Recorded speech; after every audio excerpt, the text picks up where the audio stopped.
Hello guys, আসসালামু আলাইকুম। আজকে আমরা চলে গেলাম ওয়ালটনের শোরুমে, কারণ আমার মা আজকে একটি ডিপ ফ্রিজ নেবে।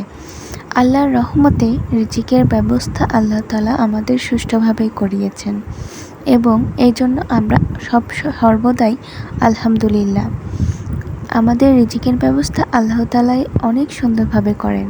যাই হোক, এখন দেখা যাচ্ছে আমার মা, আমার বড় বোন এবং বড় বোনের হাজব্যান্ড অর্থাৎ আমার দুলাভাই এসেছে, আমার আব্বাও এসেছে। তো আমরা সবাই মিলে দেখতেছিলাম। দেখতে দেখতে এই ফ্রিজটা যেটা পাশে নীল কালার ফ্রিজটা ছিল, ওইটা ফ্রিজই আসলে আমাদের পছন্দ হয়, ওটাই আমরা কিনে নিয়ে আসি। যাই হোক, আমার বোনের মেয়ের সাথে কোলে নিয়ে আমরা হাঁটতে হাঁটতে গোটা শোরুমটায় আমি বেড়াচ্ছিলাম, ঘুরছিলাম। দেখতে দেখতে একটা ফ্রিজ দেখতে আমার খুব ভালো লাগলো, ওটা খুলে দেখলাম। তো তারপরেই তো আমরা যাচ্ছি, এই তো বিশাল একটা রাস্তা, গোটাটাই শুধু ফ্রিজ ফ্রিজ হয়ে আছে। ভালো লাগছিলো প্রিন্টগুলো। তারপরে কেনা হলো, বাবা মা চলে গেল নিয়ে।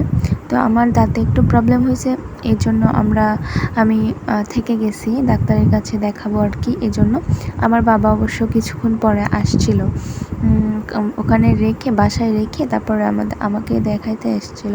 তারপরে তো যাই হোক, আমি আসলাম, এসে দেখি গোটা রুম ভর্তি মানুষ, অনেক বড় সিরিয়াল। তো সিরিয়াল দেখতে দেখতে দেখলাম যে ওখানে বাংলা সিনেমা চালু করে দিছে। হ্যাঁ, সবাই খুব মজা করে সিনেমা দেখতেছে। আর দাঁতের চিকিৎসা অনেক সময় সাপেক্ষ, ধৈর্য ধরে বসে না থাকলে আসলে হবে না। তো সময় দেখতেছিলাম বারবার, অনেক সময় দেখার পরেও দেখতেছি যে হয় না। যাই হোক, পরে আমরা সিরিয়াল পেলাম, আমি দেখাইলাম, আমার বাবারও দাঁতের একটু প্রবলেম হলো, দেখাইলো। তারপরে তো আমরা ব্যাক করতেছি, রাস্তা দিয়ে আসতেছি। তো ভাবলাম যে একটা ফুটেজ নেই, তো নিতেছি। তো দেখেন আমাদের গ্রামের রাস্তা কত সুন্দর, আশেপাশে অনেক গাছ গাছালি,